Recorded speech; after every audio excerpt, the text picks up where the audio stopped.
painel. Estou vendo que a professora Roberta já está aqui, a Ilana já está aqui, o Antônio Limonge, boa tarde. Sejam bem-vindos aqui ao nosso seminário. Queria agradecer aos participantes que ficaram com a gente aqui o dia inteiro e avisar todo mundo que a gente vai encaminhar o certificado até 5 dias após a realização do evento. O pessoal está perguntando aqui no chat, tá bom? Nosso sexto painel vai falar sobre impactos das tecnologias transformadoras para o modelo de produção sustentável. Vai falar aqui com a gente o professor Antônio Limonge, que é sócio-diretor da LF1 Inovação e colaborador em projetos na Fundação Vanzolini. A professora Ilana Rakovski, está correto, professora? Certinho. Professora titular do Departamento de Engenharia de Alimentos da Faculdade de Tecnologia Termomecânica, e a professora Roberta Souza Peão, que é aqui do Departamento de Produção da Escola Politécnica da USP, né? A professora vai falar um pouquinho sobre gestão de resíduos sólidos e inclusão social. Eu vou pedir para que vocês falem em torno de 15 minutos, para a gente deixar um tempo para o final, para um bate-papo, tá bom? Professor Limonge, está pronto aí? Eu acho que sim. Então, eu só queria meio minuto. Claro, por favor. Para agradecer, dar as boas-vindas aí aos 3 ilustres participantes desse painel, a professora Roberta de Castro, que já tivemos vários momentos de contato aí ao longo da trajetória acadêmica, né, Roberta? E a professora Ilana Rakovski, que é uma conhecida mais recente no programa de pesquisa de pós-doutorado, e assim como o Antônio Limonge. Eu só deixei o Antônio Limonge por uma questão óbvia, né, Limonge? Ladies first.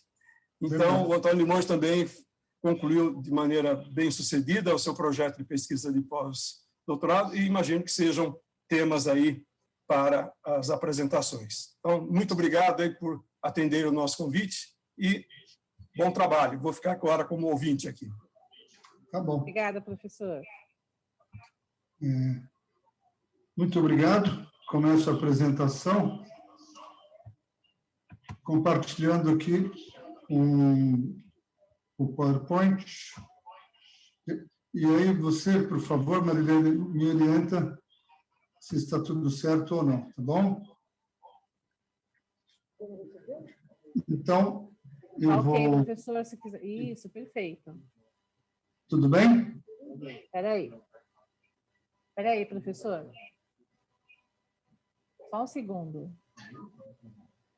Você vai ter que compartilhar de novo, professor. Compartilhar de novo? Você tem que tirar o modo apresentador.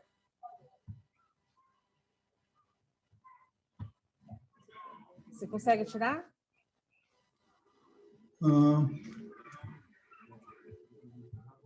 Encerra a sua apresentação e a gente coloca de novo como modo apresentador, tá bom. sem o modo apresentador. Estou encerrando a apresentação.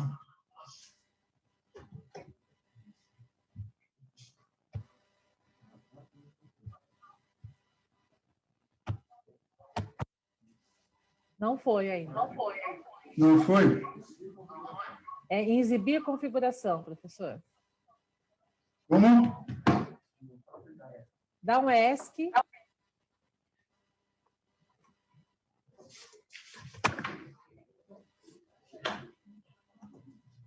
Mais um ESC. Acho que deu uma travada aqui, professor. Espera aí.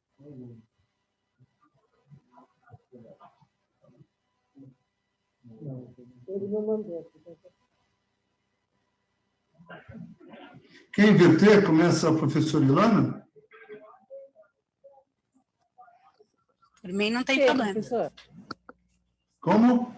Pode ser. A gente pode inverter, começar com a professora. Então, vamos lá, até o professor Limonge. Sugestão ao Limonge mandar a apresentação para você aí, Marilene. Você, projetado aí? Isso. A Marilene já tem a apresentação. Eu vou colocar aqui, professor. Pode ser a professora Ilana ou a professora Roberta. Ilana, por favor. Vamos ver se entra, peraí. Tá. Eu fico à disposição, Marilene, também. Tá ótimo.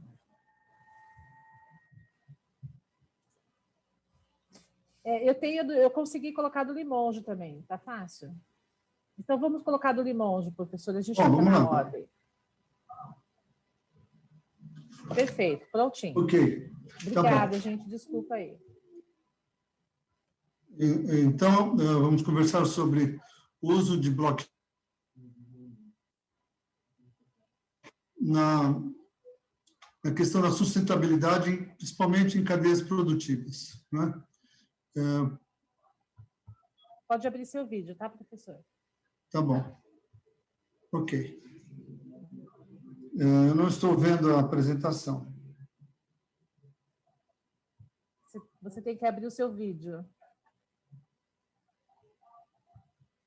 Deu certo? Ele está aberto. Para nós aqui está fechado, professor. Tá bom. Então, acho que é melhor a Ilana começar, não é? Pode ser? Pode ser, sim, pode ser. Então, vamos lá, Ilana. Bom. Ixi. A Ilana vai Entrar no compartilhar. básico normal e pronto. Aqui, sim, tá ok. Deu? Deu. Então vamos lá. Pode abrir seu... eu estou vendo ela aqui. Tá tudo certo?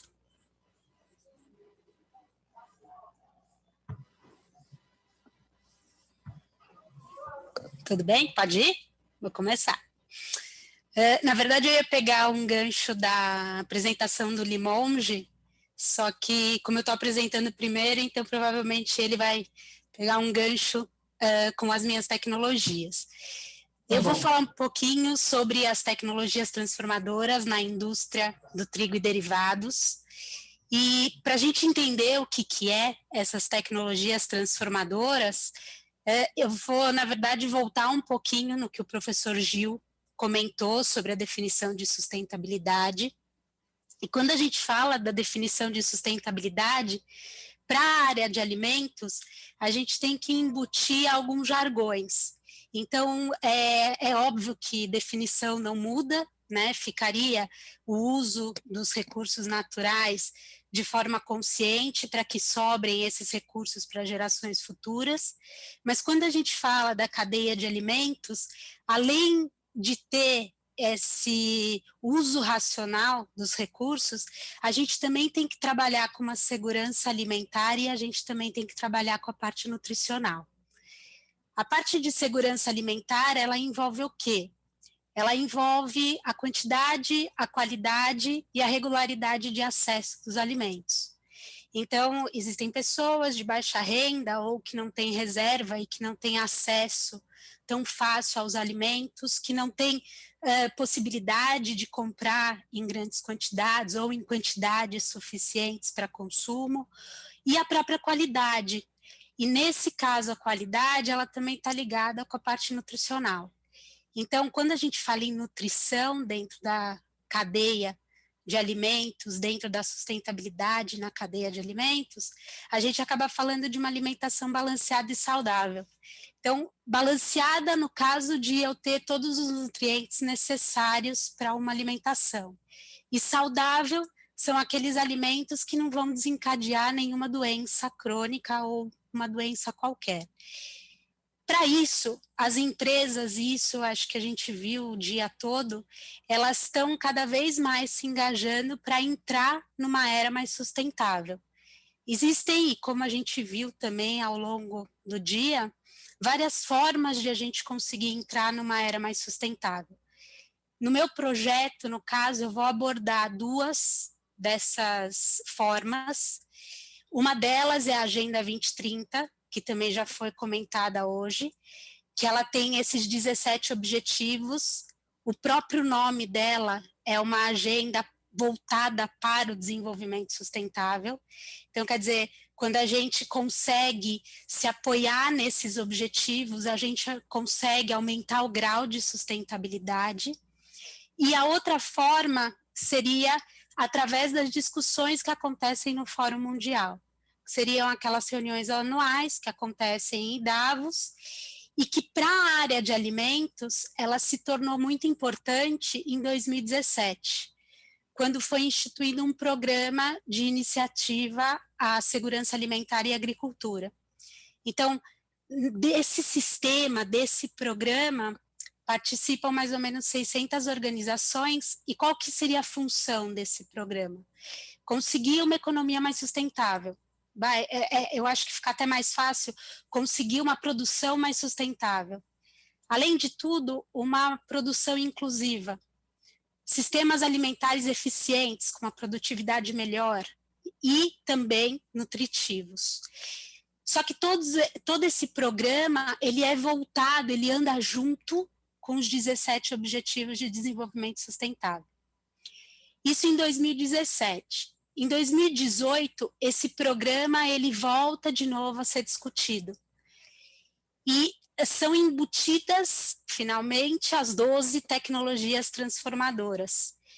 Essas 12 tecnologias transformadoras, elas vêm para ajudar a fazer com que esse programa de iniciativa de segurança alimentar e agricultura, ele consiga sedimentar melhor dentro das empresas.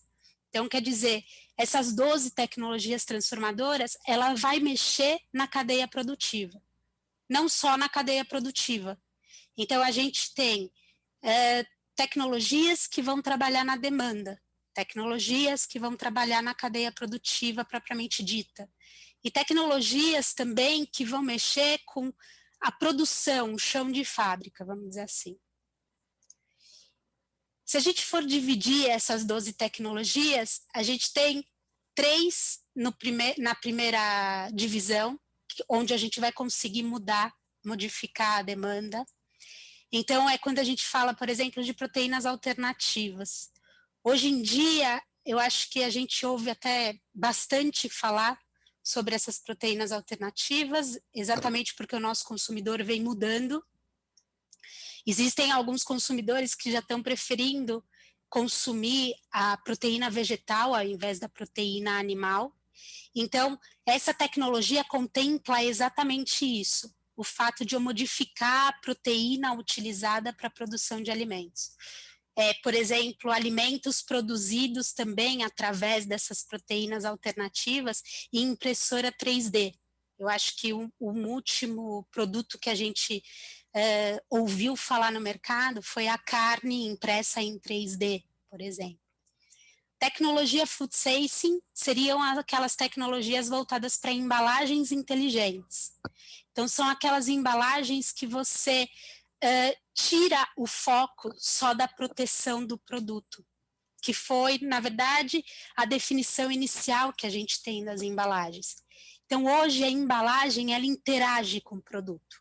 Em vez de você utilizar um conservante no produto, você usa um conservante na embalagem. São as chamadas embalagens inteligentes. A nutrigenética é uma nutrição personalizada, então você estuda todo o código genético daquele paciente e através de doenças que porventura ele poderia desencadear, você começa a mexer na nutrição dessa pessoa. Em relação às tecnologias do elo da cadeia produtiva, aqui entram as tecnologias da 4ª Revolução Industrial. Então, é trabalhar com uma quantidade maior de dados para você ter uma certeza maior na tua resposta. IoT, blockchain, que provavelmente o Limonge vai falar, a parte de rastreabilidade dentro da indústria de alimentos, que também já foi falado hoje. Isso cada vez mais a gente vê sendo implementado na indústria de alimentos, exatamente para a gente conseguir ter aquela segurança alimentar que eu comentei lá na definição de sustentabilidade. E os próprios sistemas produtivos. Geralmente, estas tecnologias, elas estão mais voltadas para a área agroindustrial. Só que a gente tem aqui, por exemplo, energias renováveis que pode ser utilizada tanto na agroindustrial quanto nas indústrias de transformação. Mas de resto aqui, por exemplo, biotecnologia, engenharia genética, modificação genética, são tecnologias mais usadas realmente na área agroindustrial. A biotecnologia também usada no chão de fábrica quando a gente fala de um alimento geneticamente modificado. Tá? Essas setas, o que elas contemplam? Essas tecnologias, todas elas, como na verdade a gente tem um programa ligado aos ODSs, nada mais justo do que essas tecnologias serem voltadas para a sustentabilidade, para conseguir se alcançar esses ODS. Então, eu coloquei essas setas mostrando quais são os pilares da sustentabilidade em que cada parcela aqui contempla. A maior parte delas, ou melhor, todas elas contemplam o tripé da sustentabilidade, só essa dos elos da cadeia produtiva que acaba entrando também a parte das parcerias, que seria o objetivo 17. Afinal de contas, né, tem que entrar toda a cadeia. Como o projeto era da cadeia do trigo e derivados, então, em primeiro lugar, a gente queria estudar a cadeia como um todo, e não só estudar a parte da indústria da transformação. Então, essa cadeia ela é formada pela parte agroindustrial, onde, na verdade, o trigo ele se transforma em farinha. Essa farinha ela faz parte da primeira indústria de transformação. Essa farinha produz, então, produtos finais, que seria a segunda indústria da transformação, e refeições prontas fariam parte da terceira indústria de transformação. Então, isto daqui é a cadeia do trigo e derivados, e foi essa a cadeia estudada no projeto. O que é o projeto, afinal de contas? Qual é o objetivo dele? Em primeiro lugar, a gente queria saber se essas empresas elas tinham conhecimento da Agenda 2030. Em segundo lugar, a gente queria saber se elas implementavam os ODS. Em terceiro lugar, se essas empresas que tinham a implementação dos ODS, elas também utilizavam as tecnologias como suporte para a implementação desses ODS.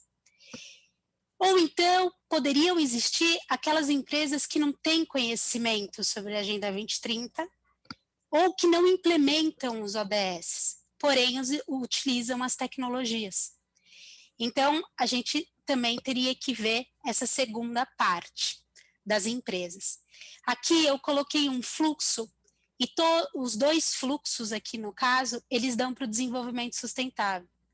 Bom, não poderia ser diferente. Então, como eu comentei anteriormente, tanto implementando a Agenda 2030, que é voltada para o desenvolvimento sustentável, quanto essas tecnologias que também são voltadas para o desenvolvimento sustentável, a empresa conseguiria alavancar, então, a sustentabilidade interna. Então, tanto faz um caminho ou outro. A metodologia de pesquisa que a gente utilizou foi um questionário que foi enviado para os diretores das empresas. Também foram feitas entrevistas com esses diretores, e esses questionários eles eram divididos em duas partes. A primeira parte falando só da Agenda 2030 e a segunda parte falando das tecnologias. Então, a gente tentava ver o cenário dentro das empresas do trigo e derivados, da cadeia, né, do trigo e derivados. Como resultados, o que a gente teve? Bom, a maior parte das empresas, elas têm um conhecimento intermediário em relação à Agenda 2030. Existem algumas empresas, sim, que nem sabiam o que era a Agenda 2030. E poucas delas têm muito conhecimento sobre essa agenda. Isso quer dizer o quê? Que na maior parte das vezes elas sabem que a agenda existe, elas sabem que existe os 17 objetivos, mas elas ainda têm medo de implementar na empresa, ou então elas não sabem como implementar essa Agenda 2030 internamente. Uma outra questão também abordada era o fato dessas empresas utilizarem os ODS realmente para ter um maior desenvolvimento sustentável. Então, a gente conseguiu identificar que 57% das empresas estudadas, elas utilizam os ODS para conseguir, então, chegar numa sustentabilidade. Essas empresas que correspondem a 3% aqui, que elas não tinham resposta, elas não responderam ao questionário, a essa pergunta, na verdade, eram empresas que elas não conseguiam ver a Agenda 2030 nas práticas empresariais. Então, elas não sabiam se elas poderiam usar para aumentar o desenvolvimento sustentável ou não. No nosso mapa de empresas, a gente conseguiu diferenciar entre empresas de pequeno porte, de médio porte e de grande porte. O que a gente identificou é que as empresas de pequeno porte, elas têm realmente menos conhecimento em relação à Agenda 2030 e também uma menor implementação dos ODS. As empresas de médio e grande porte são empresas que elas aplicam os ODS praticamente de forma igual. E aqui eu chamei a atenção para 3 ODS que tiveram uma porcentagem maior de implementação. Então, é o ODS 3, que ele trabalha com a saúde e bem-estar, o ODS 6, que é em relação à água, e o ODS 12, que seria consumo e produção responsável. Estes ODS, eles são os mais implementados. No caso do ODS 3, a gente tem, por exemplo, quando a empresa ela fornece um plano de saúde, quando ela faz uma campanha de vacinação, então já identifica a implementação do ODS 3. No ODS 6, a gente não pode esquecer que a gente passou, não faz tanto tempo, por uma crise hídrica. Então, essa crise hídrica acabou fazendo com que as empresas, elas se reestruturassem em relação ao uso da água. Então, a gente verificou não só na empresa de trigo e derivados e também não só na área de alimentos, muitas empresas que não faziam e começaram a reutilizar a água em seu processo. A indústria de alimentos, por característica, ela utiliza muita água. Então, quer dizer, o uso racional dessa água ajuda a você diminuir esse consumo. Pessoal, temos mais uns 5 minutos, ok? Obrigada. Já estou quase acabando. Obrigada, Marilene. O ODS 12, na verdade, para a gente é importante, porque agora em 2019 a gente entra com a nova rotulagem. E essa nova rotulagem, ela praticamente foi imposta. Praticamente não, é imposta. Então, vão surgir alimentos, a Anvisa, na verdade, ela notificou as empresas para que produzam os alimentos com menos sódio. Então, acaba sendo uma imposição. E quando acaba sendo uma imposição, acaba ficando mais fácil de a gente implementar o ODS. O ODS 14 é aquele ODS que as empresas verificaram que não tinha por que utilizar dentro da empresa. Então, seria um ODS que eles não implementariam. Em resumo geral, em relação aos ODS que estão sendo analisados pelas empresas, dos 17, 10% estão sendo analisados. 47% estão em fase de implementação. Já implementados, 39%. Desses 39%, somente 11% das empresas conseguiram chegar no máximo de 7 ODS. Então, no máximo, a gente tem 7 ODS sendo aplicados realmente. Em relação às tecnologias, não é a maioria que responde que essas tecnologias elas são usadas em prol dos ODS. Boa parte, né, utiliza as tecnologias, só que não pensa em tecnologia em relação a se chegar num desenvolvimento sustentável através da Agenda 2030. Isso significa o quê? Que os resultados eles vão de acordo com o que a ONU também conseguiu nas pesquisas feitas por ela, onde eles identificaram que as empresas, elas pensam em inovação num ponto, e em outro ponto, elas pensam na Agenda 2030 nos 17 objetivos. Então, as duas coisas, para algumas empresas, não casam. Por isso, então, que essas tecnologias e estes 17 objetivos, pelo menos aqui no projeto, mostrou que são duas coisas distintas, praticamente. Outra coisa importante é que 53% das empresas de médio porte e grande porte ainda estão implementando.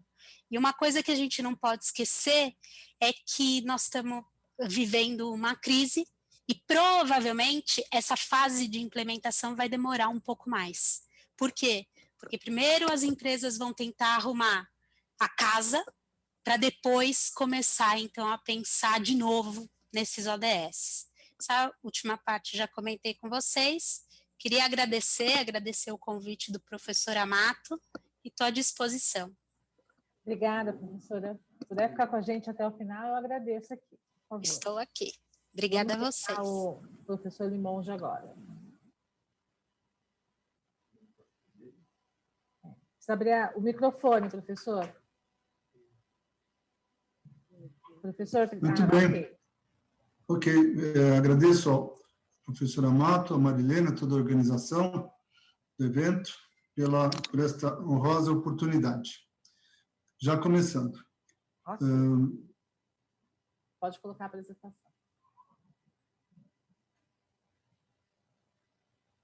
Ok. Então, vamos conversar sobre blockchain em relação à questão da sustentabilidade. Ok.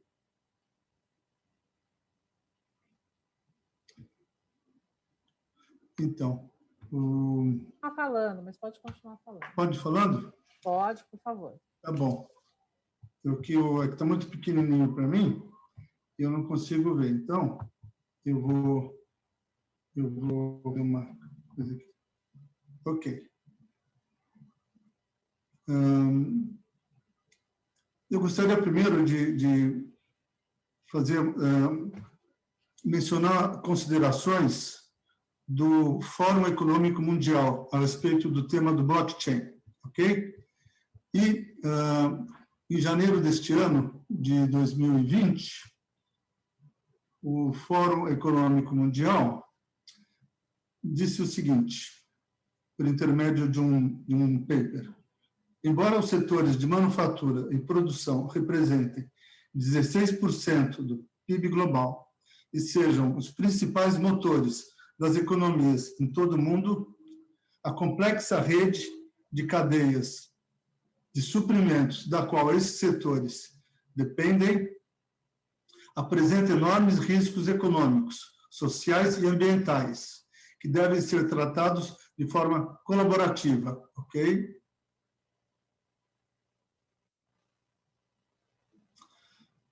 As tecnologias blockchain, então, têm o potencial de mitigar estes riscos, aumentando a transparência e a rastreabilidade, e podem ser aproveitadas para criar cadeias de suprimentos mais sustentáveis.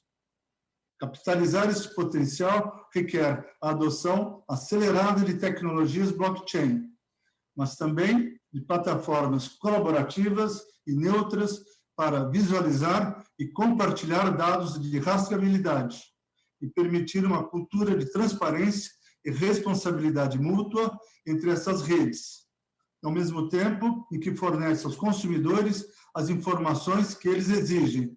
E aqui está a referência. Em resumo, na percepção dos mentores do Fórum Econômico Mundial, isto é crescente, essa percepção, o blockchain é uma ferramenta que, junto com outras ferramentas do mundo 4.0, podem contribuir muito com a sustentabilidade do planeta, no assunto das cadeias produtivas, garantindo o quê? A possibilidade de rastreabilidade e transparência, não manipulação dos dados, não fraude dos dados e o acesso à informação por quem precisa delas.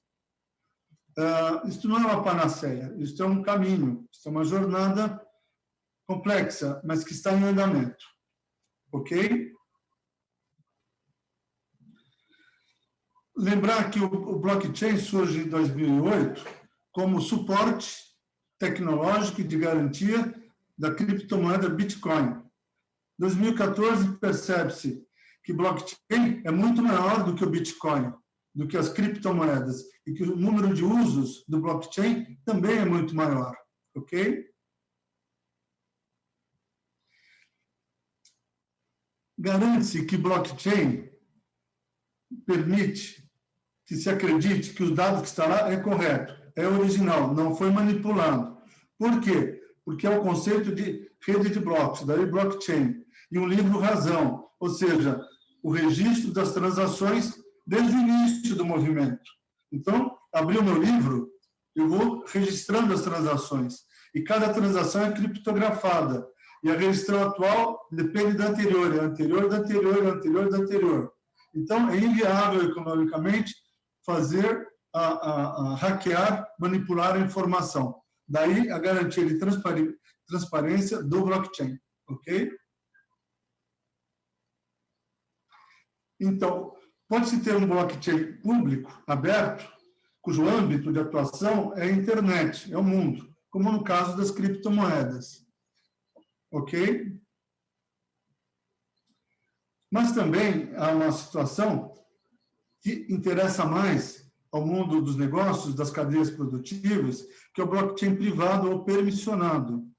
Então, nós temos aqui uma figura que é o blockchain atravessando as organizações, atravessando as empresas, atravessando as entidades de controle, atravessando os órgãos reguladores, integrando todos. No campo, temos o IoT fortemente, gerenciando, controlando o campo. Na sequência, nós temos os sistemas integrados. Depois, nós temos os aplicativos. Nós temos o satélite. Nós temos os acompanhamentos. Nós temos os sistemas de cada empresa. Mas nós temos o blockchain atravessando os conjuntos das organizações. Isso é fundamental. E mais, os dados armazenados podem ser tratados com chamada inteligência artificial, para que nós obtenhamos informações que, ao longo, ficam impossíveis de ser obtidas, dada a variedade, a complexidade e a quantidade de possibilidades. É por isso que se fala tanto no blockchain, porque ele atravessa as organizações respeitando a individualidade. Então, ao mesmo tempo, eu tenho o meu sistema integrado da minha empresa, do meu órgão de controle, mas estou conectado a blockchains e esses blockchains atravessam as cadeias produtivas, as cadeias de suprimentos, as cadeias de abastecimentos. Isso tem tudo a ver com o que apresentou hoje cedo a professora Marli, com a configuração sobre redes de redes e economia circular. Então, imaginemos tudo isso acompanhado, rastreado, para e passo por blockchains, respeitando individualidades, o sigilo de certas informações, respeitando a Lei Geral da Proteção de Dados, LGPD, mas, ao mesmo tempo, integrando o que é necessário integrar. Ok? Um primeiro sistema, eu vou passar muito rapidamente sobre ele, foi uma implementação que nós fizemos sobre... Pode passar, ok? Sobre gestão de resíduos sólidos. Foi o meu projeto de pesquisa no pós-doutorado, sob orientação do professor Amato, e em conjunto com o professor Rodrigo Gonçalves e a professora Cecília Almeida.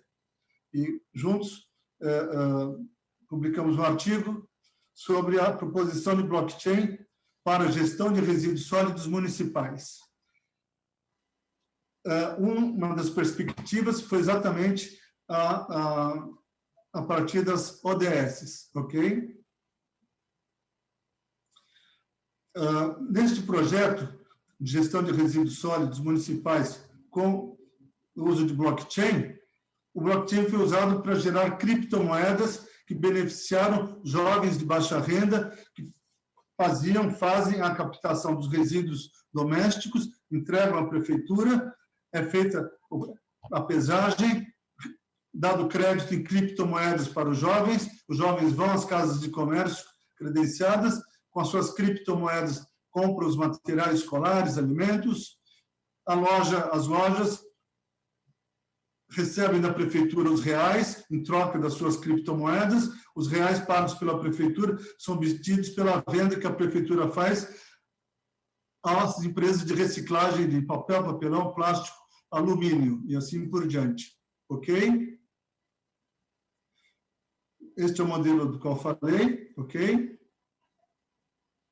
Este slide e os dois seguintes mostram as sequências. Cada jovem tem um QR Code, que é a sua identificação pessoal. Se ele não tiver celular, ele leva no papelzinho plastificado, não tem problema, porque a prefeitura e as lojas têm os QR Codes e o sistema integrado por blockchain aberto. Mais um, ok. Ok. Ok. Muito bem. As ODS atendidas são estas, isso faz parte do nosso artigo, ok? Como exemplo das ODS, contribui com a diminuição da pobreza. A erradicação é o extremo. Por quê? Porque há uma complementação da renda das famílias de baixa renda. Como tiramos o lixo dos quintais, das casas, da rua, resíduos sólidos. Também diminuímos os formadores, né, de ambiente para o mosquito que carrega a dengue, zika, chikungunya e assim por diante. Além disso, os jovens passam a ter acesso a tecnologias digitais contemporâneas. Não é? Diminui o lixo dos depósitos sanitários, diminuindo os resíduos das ruas, as ruas e os rios ficam mais limpos. E também o resíduo sólido, o fim de uma cadeia produtiva, que é o consumidor, é o início das próximas cadeias produtivas. Assim como mostrou o Fábio Cirilo, com o caroço do açaí, que vira combustível no processo produtivo do cimento. Não é? É a mesma conversa com produtos diferentes.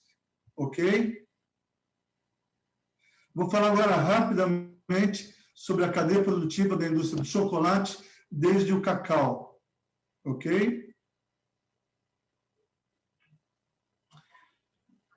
Por que o blockchain? A cadeia do chocolate que começa no cacau, começa no leite também, mas começa numa vertente no cacau. O cacau é produzido em grande escala na América do Sul, na África, na Indonésia. E os chocolates premium, onde é que são produzidos? Na Europa, Estados Unidos, no Canadá, no Brasil. Então, nós estamos falando de cadeias e cadeias globais, de continentes diferentes, que transitam pelo mundo. Ok? Ok, isso. Aqui nós temos uma rápida apresentação, e eu queria dizer que parte dos materiais que eu tenho aqui no segmento de alimentos, a professora Ilana, muito gentilmente, cedeu. Então, os meus agradecimentos à professora Ilana, como costumo fazer. O primeiro ponto, na cadeia do cacau, são os defensivos, é o adubo, são os clones, é toda a gestão das fazendas, das árvores que produzem a amêndoa que dá o cacau. E assim vai, passando pelo transporte internacional, pelos oceanos, os grandes produtores de chocolate, os pequenos produtores artesanais de chocolate, como temos em Gramado, não é? E também os produtores de chocolate, os confeiteiros. Então, este mundo do cacau de chocolate, ele tem várias ramificações, e são cadeias produtivas interligadas. Mas, como já vimos, o blockchain pode ser um elemento integrador dessas cadeias, garantindo sempre a integridade da informação, evitando fraudes, garantindo rastreamento. Ok?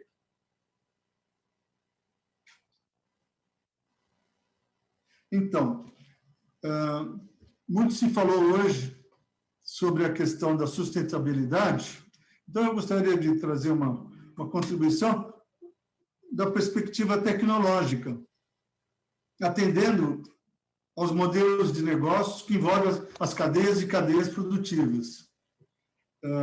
Como já se disse hoje, a tecnologia é o de menos. Falo isso com todo respeito e sem tirar a relevância da tecnologia e da sua complexidade. Para quem conhece, é muito simples. Para quem não conhece, é impossível conhecer, não é? A não ser com muito estudo e prática. Mas os jovens conhecem muito bem a tecnologia. A questão é sempre qual é o modelo do negócio, quais são os negócios, qual é o âmbito do negócio, o que está dentro, o que está fora, o que faço agora, o que farei depois, com quem eu vou integrar, onde eu não vou integrar, que cadeias integrar. Esse é o grande desafio de um modelamento digital de questões que são não só digitais, mas, antes disso, questões físicas. O leite vai ser leite, é físico. Os controles podem ser digitais, diferentemente das nossas conversas que hoje se dão por intermédio do digital. Mas vindo aqui, começamos aqui, amarelo aqui embaixo, temos o QR Code de um chocolate. Esse chocolate, estou voltando na cadeia produtiva, do produto acabado para as matérias-primas. Ele chegou em um supermercado vindo de uma transportadora. Essa transportadora recebeu o seu lote de produtos, no caso, da Nestlé. Vejam, há um número aqui, 8674, na caixinha antes do número 2. O 674, ele remete para o 6663, que é a caixinha azul aqui, número 3. Essa caixinha azul é a produção do chocolate. Ela remete para 2 números, o 556 e o 876. Eu estou falando do blockchain. Estou falando de um sistema que está atravessando organizações. Estou mostrando no detalhe.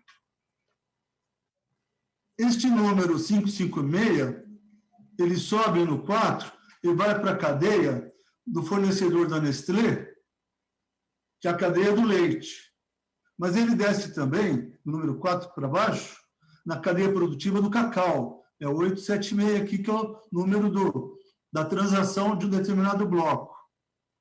Se vocês olharem dentro do bloco, e as transparências estão à disposição já com a Marilene, com a Fundação Vosolini, quem precisar está à disposição, eu também posso mandar diretamente, mas lá dentro tem também informações sobre temperatura e outros dados obtidos com sensores, com a internet das coisas, ou registrados a partir de sistemas integrados. Então, a Nestlé talvez tenha lá um SAP, não é? Mas o transportador tem lá um sistema específico de transportes. Cada um desses sistemas estará integrado ao blockchain e passará ao blockchain determinadas informações. Essas informações virão digitadas por algum operador, algum código de barras ou algum sensor automatizado. Falo aí de internet das coisas e falo de sistemas de gestão, falo de análise de dados, falo de criptografia, falo de cloud computing, nuvens, e falo de inteligência artificial com aprendizado sobre o que está ocorrendo.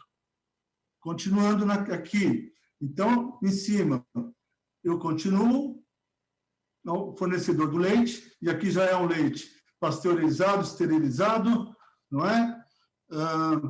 Que veio de uma empresa que foi muito bem montada pela engenharia de alimentos, e aqui nós temos, antes disso, a fazenda, que tem lá todos os seus controles de automação, tanto dos passos, dos piquetes, dos insumos, dos sais, das proteínas, de todo o material, para que haja uma produção de leite adequada. E quero dizer para vocês o seguinte, no agronegócio, o econômico também é o eficiente e também é o melhor ambiental. Ou seja, o sustentável não tira do econômico, ele melhora o econômico. Por quê? Porque um bom pasto, um bom sal, uma boa matriz, um bom touro, bons bezerros, eles valem muito, mais do que os que não são tão bons. Então, no agronegócio, grande parte dele, digo para vocês, o econômico é igual ao ambiental e o social vai depender muito de cada produtor e do respeito que tem aos seus trabalhadores. Agora, todos esses registros ficam gravadinhos no blockchain.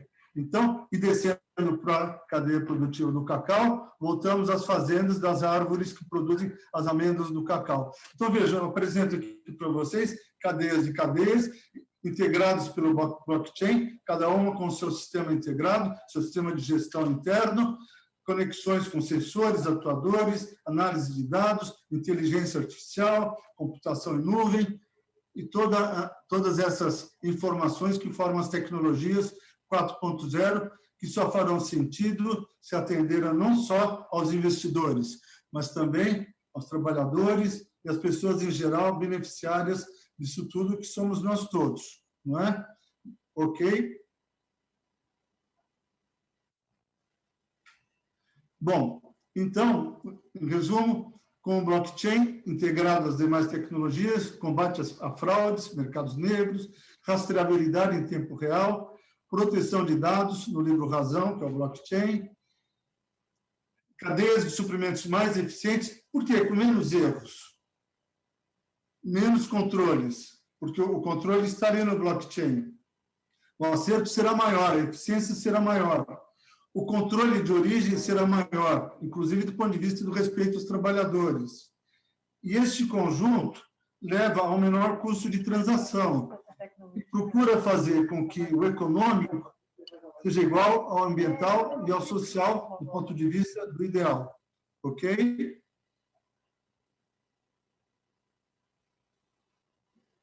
Ok. Bom, muito obrigado. Estão aqui os meus dados. Peço desculpas pela rapidez com que falei e que procurei atender ao tempo que me foi dado e muito obrigado. Foi ótimo, professor. Obrigada. Professora Roberta, acho que já está a postos também. Pediu para o pessoal segurar aí mais um pouquinho. Tá. Posso dividir já? Começar a dividir? Pode, por favor. Tá.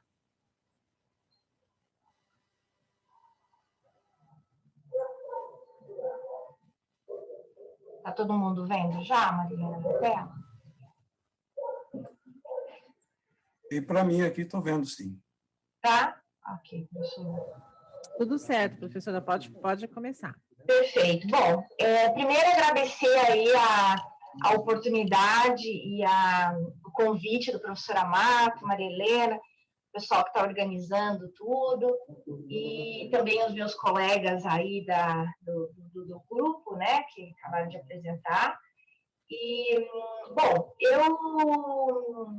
eu venho trabalhando já desde 2019, mais voltada para a questão de gestão de resíduos sólidos, né?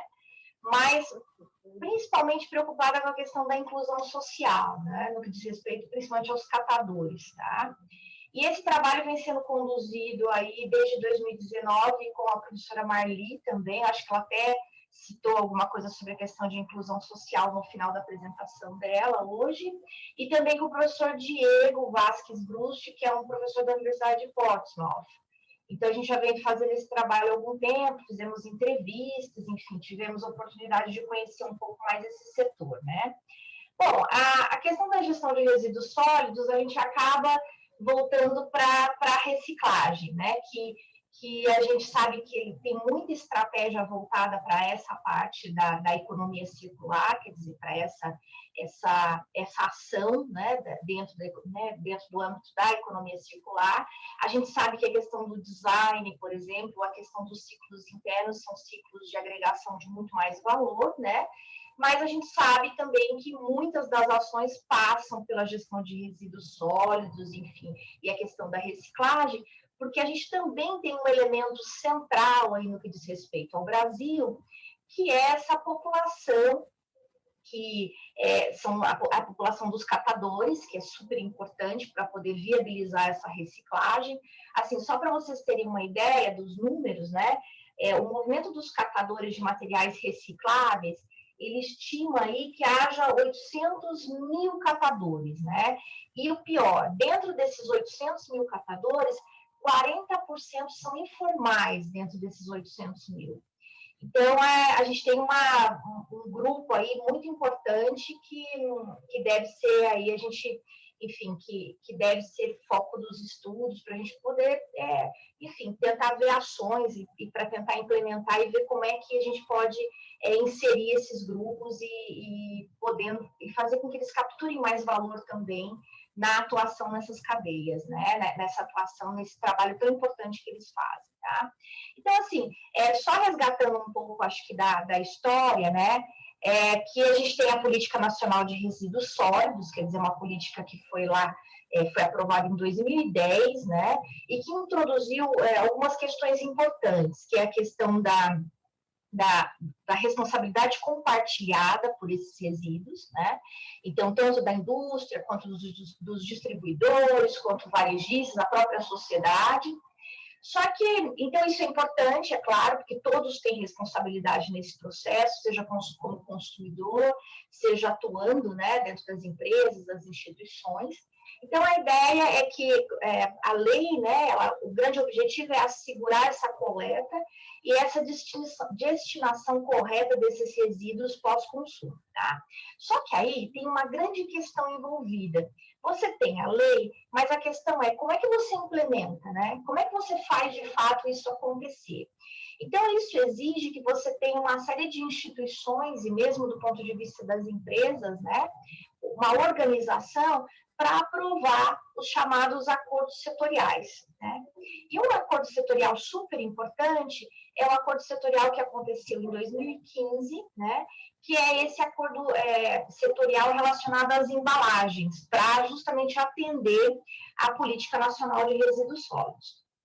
Esse acordo ele foi liderado pelo SEMPRE, que é o Compromisso Empresarial para a Reciclagem, que agrega uma série de empresas aí que estão interessadas em ter uma ação mais conjunta, né, no que diz respeito a essa questão da embalagem, tá? Então, quer dizer, a gente já deu um passo à frente aí, nós temos a legislação e aí nós temos os acordos setoriais para implementar, né?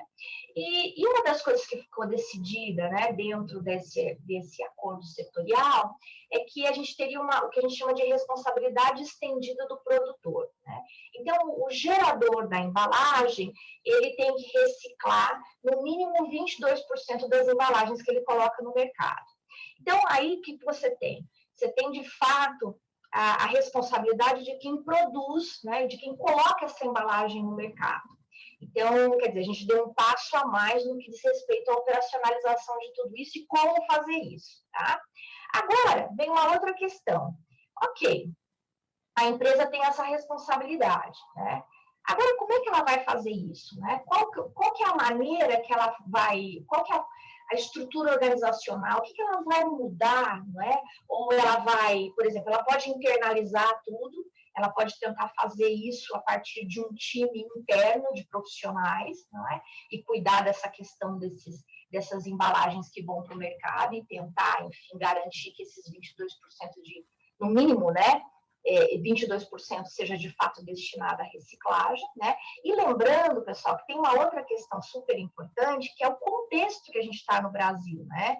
Porque é uma cadeia que tem muita informalidade, quer dizer, eu dei os números para vocês anteriormente, né? E a gente tem uma taxa de reciclagem muito baixa, né? Então, estima-se, por exemplo, tem uns dados aí do IPEA que falam para a gente de 2017, né? Que falam que de 160 milhões de toneladas diárias de resíduos sólidos que, enfim, que a gente tem, né? Que é gerado, você tem 30% a 40% desses resíduos que podem ser reciclados, tá? Só que apenas 13% é reciclado.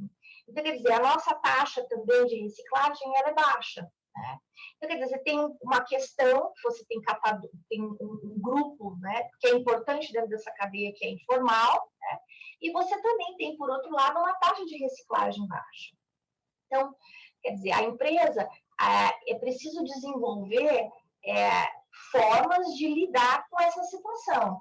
E aí a empresa pode optar por diferentes alternativas, o que não deixa de ser uma inovação do ponto de vista organizacional, porque ela vai ter que lidar com essa situação e ela pode fazer isso de diferentes maneiras. Ela pode incorporar essa atividade, né, internamente às atividades da empresa. Ela pode, por exemplo, colaborar com instituições, sejam, por exemplo, organizações não governamentais ou instituições governamentais, para poder lidar com essa situação, né? Ou ela pode fazer por si própria, quer dizer, ela vai lá e resolve e tem um contato direto com esse universo e vai resolver essa questão. Então, a pesquisa que a gente desenvolveu, ela se debruçou sobre isso, quer dizer, a ideia é ver qual que é o movimento em termos da empresa, né? O que a empresa foi fazer para resolver essa questão. E aí, uma coisa que é bem interessante de ver nesses casos, eu estou trazendo alguns casos para vocês, a gente tem um tempo aí mais curto, né? Mas eu vou tentar resumir um pouco, que nós temos diferentes tipos de estratégias para lidar com essa situação, né? Então, tem esse caso, por exemplo, de uma empresa multinacional de embalagem de alimentos, especificamente, né?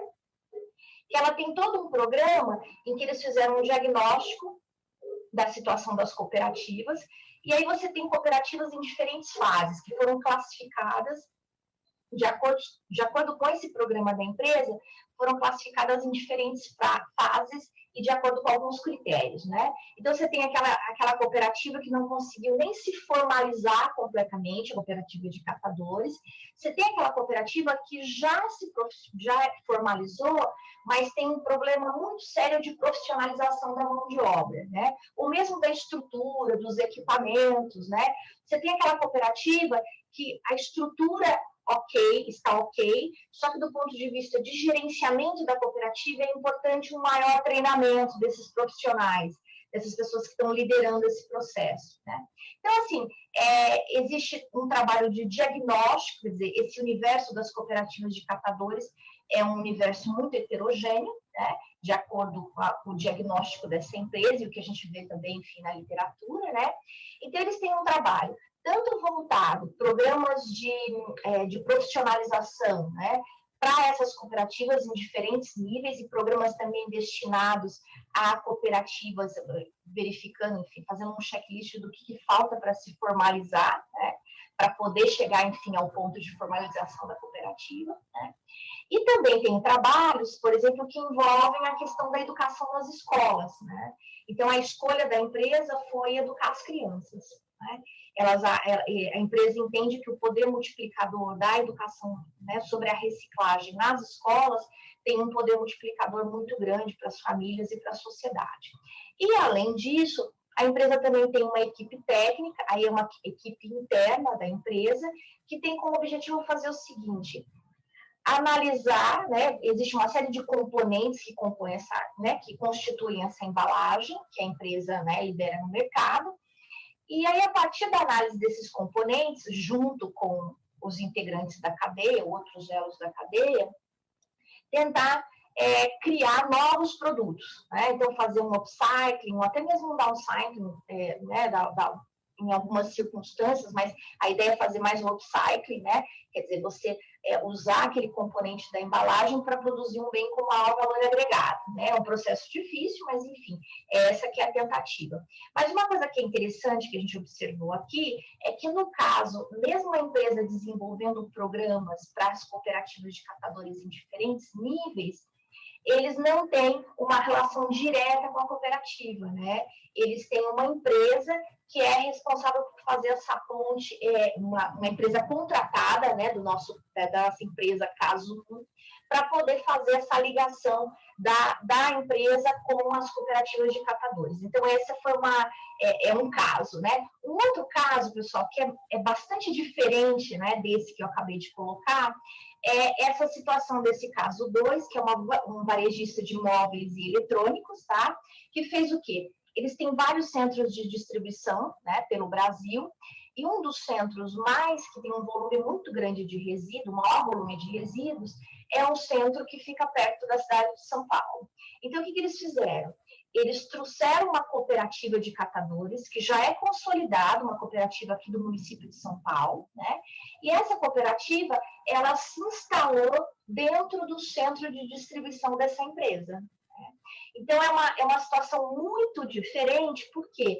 Porque essa empresa aqui, é o caso 2 aqui, ela fornece toda a infraestrutura, o espaço, os equipamentos para essa cooperativa, e a cooperativa ela recebe todos os resíduos que são gerados pelo varejista sob a forma de doações, não é? E é responsável por fazer a triagem, a seleção desses resíduos e vender esses resíduos, né? Então, uma coisa que é bem... e aí, a cooperativa 1, ela paga um aluguel, existe uma relação contratual, né? Onde a cooperativa 1 paga um aluguel por esse espaço, né? E, ao mesmo tempo, recebe as doações de todos os resíduos gerados pelo varejista. Então, vocês percebem que é uma situação muito diferente, porque aí você tem uma cooperativa que já existe, uma cooperativa de catadores, e eles têm uma unidade dentro do centro de distribuição desse varejista. E aí uma coisa bem interessante que a gente foi conversar com o pessoal da cooperativa, né, que aí eu coloquei como caso 3. E aí o que acontece? De acordo com essa... A gente conversou com o responsável pela cooperativa 1, a gente chamou aí de cooperativa 1, e ela disse, é uma mulher, e ela disse o seguinte, olha, o que eu percebo é que existe um grau de profissionalização maior. Então, para os membros da cooperativa, é interessante estar dentro do centro de distribuição, porque se absorve toda a rotina, né? E todas as capacitações necessárias dentro daquela estrutura que já está a empresa, né? Então, acaba que ela percebe que o grau de profissionalização dos membros, né, dos cooperados, que atuam dentro desse centro de distribuição do nosso caso 2, eles estão, enfim, eles acabam trabalhando com uma eficiência maior, né? É claro que existe toda uma série de resíduos, né, que a própria cooperativa reconhece que são resíduos mais limpos, que vêm do varejista, comparativamente aos resíduos que a cooperativa recebe na sua unidade principal, que fica aqui em São Paulo. Mas o fato é que existe uma profissionalização maior dentro da estrutura, né, da unidade da cooperativa dentro desse centro de distribuição. Porque toda essa rotina, né, toda essa capacitação da empresa acaba sendo absorvida pelos cooperados que atuam naquela unidade, né?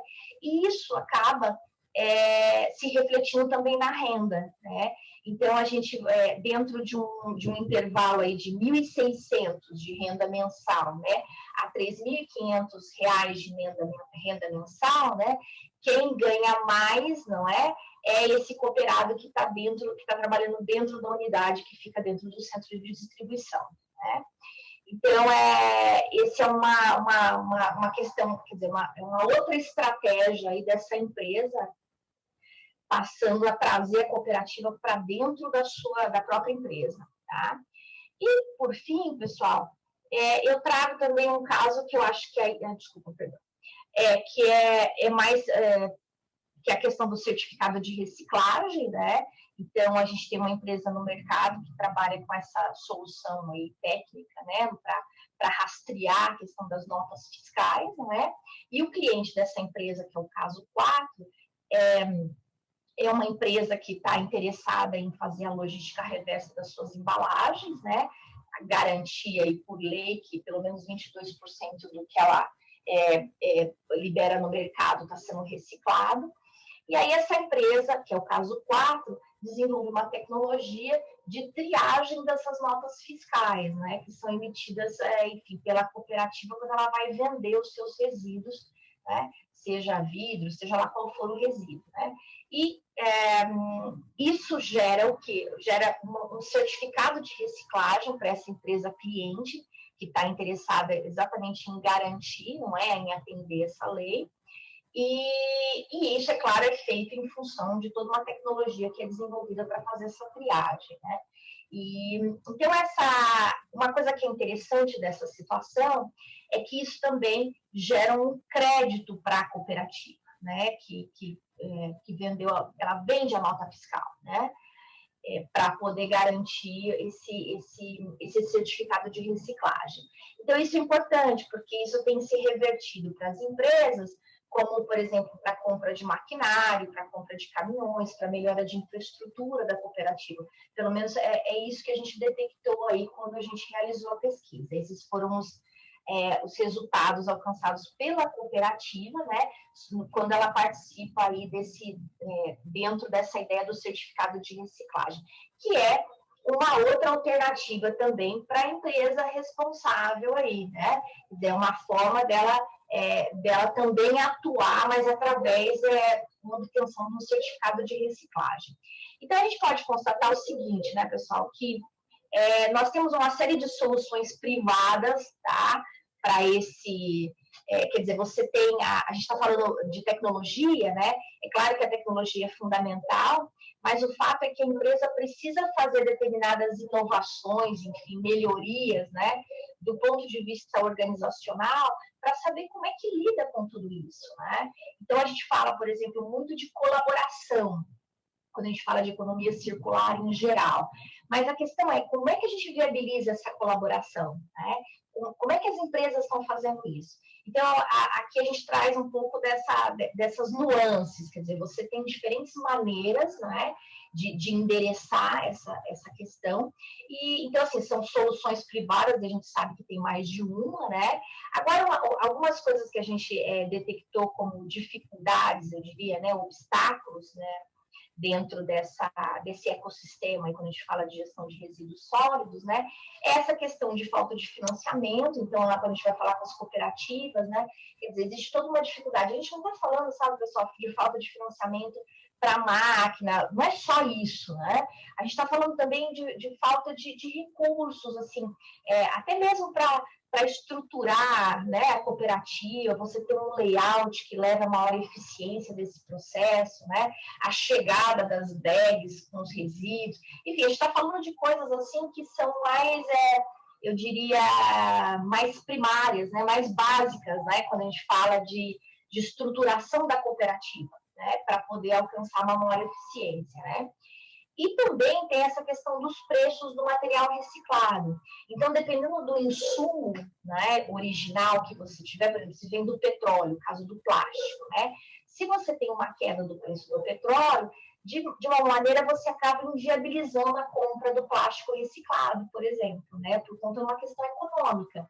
Por quê? Porque a gente sabe que né, essa é a percepção aí que a gente tem com a pesquisa, eu diria que mais que uma percepção, né?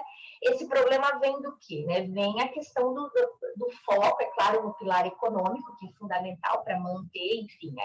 A eficiência é importante, a questão dos custos é fundamental, né? Mas você tem alguns momentos que essa variação de preço acaba prejudicando aí a compra desse produto, desse resíduo reciclado, né? E isso acaba inviabilizando as atividades, enfim, você tem um acúmulo enorme, como aconteceu nesse período de pandemia. A gente teve várias informações a partir da pesquisa de um acúmulo muito grande de plásticos, por exemplo, né? A gente teve uma menor demanda por plástico reciclado, né? Apesar da coleta ter tido problemas também, né? Mas teve um acúmulo de plástico reciclado. Bom, acho que era isso que eu tinha que falar. Muito obrigada, fico à disposição aí para quem quiser saber mais sobre a pesquisa, né? E muito obrigada aí a todos e também a quem está aqui até agora nos escutando aí. Muito obrigada, viu? Obrigada, professora. Nós que agradecemos a sua participação aqui. Nós não temos perguntas, professor, nesse painel, mas acredito que o professor Amato queira fazer algumas observações aqui. Por favor, professor. Bom, parabéns também a Roberta. Conheci agora, né, essa pesquisa, ela havia comentado só rapidamente aqui, alguns dias atrás, sobre essa pesquisa recente, né, no meio de uma situação de pandemia, mas valorizando um aspecto que às vezes passa desapercebido, de fato, pela pesquisa acadêmica, né, que privilegia, claro, as questões de grandes empresas, as questões de grandes organizações, e esse lado da organização do trabalho, das cooperativas e questões mais organizacionais do ponto de vista aí dos desafios da economia circular, talvez fique um pouco em segundo plano. Eu costumo brincar um pouco, talvez a Roberta concorde, né? Existe lá os modelos ideais, né? Do Triple Bottom Line, lá do Elkin, põe as 3 esferas, né? Quer dizer, o empreendimento, o projeto, o negócio tem que ser sustentável, né? Fundamentado no tripé. Tem que ser economicamente viável, ambientalmente amigável e socialmente correto. De fato, na realidade, né, do mundo real, né, dos negócios, da economia atual, o socialzinho é pequenininho, né, o econômico é grande e o ambiental aparece porque, enfim, tem aí um requisito forte também do ponto de vista dos investimentos. Agradecer também aí mais uma vez a Ilana, ao Limonge, que de maneira diferente colocaram muito essa questão, né, da necessidade de se pensar do ponto de vista da prática das empresas, da prática das organizações, o movimento, né, das novas tecnologias transformadoras da indústria 4.0 com os desafios da sustentabilidade materializado agora, né, nos objetivos de desenvolvimento sustentável. Eu acho que muito bem colocado. O Limonge apresentando casos reais da aplicação de uma vertente da tecnologia revolucionária, que é o blockchain, que foi motivo, né, da pesquisa dele, e a Ilana colocando isso a partir de uma survey na indústria de alimentos, na cadeia da indústria do trigo, tá certo? Então, agradeço mais uma vez e quero aqui agradecer de maneira geral todos os participantes, agradecer os que estão nos ouvindo até agora. Eu sei que é difícil, né, manter a atenção durante todo o dia, né? Por isso que, principalmente nessa forma, né, de comunicação, nessa forma de webinars, de seminários eletrônicos, mas, de qualquer forma, agradeço e quero entender que estamos tocando em questões que são extremamente relevantes, mas estamos vendo aí, usando de novo a figura de linguagem, né, a ponta de um grande iceberg que certamente está emergindo numa velocidade que a sociedade, a academia, as empresas têm que ficar cada vez mais atentas, tá certo? Então, e espero também que todos os ouvintes e todos os participantes tenham aproveitado, tenham retirado desse dia, né, alguma coisa, algum conhecimento em benefício da sua atividade pessoal, profissional, e que a gente possa se encontrar no próximo evento. Agradeço mais uma vez aqui o patrocínio do CREA, sem o qual a gente não poderia ter realizado esse evento, a todos vocês, a Marilene, o pessoal do apoio aí. Marilene, esqueci o nome do nosso colega aí do apoio. O Benilson, que está aqui com a gente. Benilson, que, claro, sem o suporte dele, a gente não poderia estar aqui conversando. E, no mais, desejar aí saúde, continue cuidando-se, com a fé e a esperança que a vacina vai chegar logo, com segurança, tá certo? E com eficácia. É que todo mundo está aguardando. Amém. Gente, muito obrigado. Receba um abraço virtual. Quem sabe, em breve, estaremos podendo dar um abraço real. Muito obrigado. Obrigado a todos. Saúde e sucesso a todos. Obrigada. Tchau, tchau. Um abraço. Agradeço de novo a todos os participantes que ficaram com a gente também, professor. Um abraço, Limonge, Ilana, professora Roberta. Foi um prazer tê-los aqui com a gente. Até breve. Vocês. Tchau. Tchau, tchau. Obrigado. Tchau.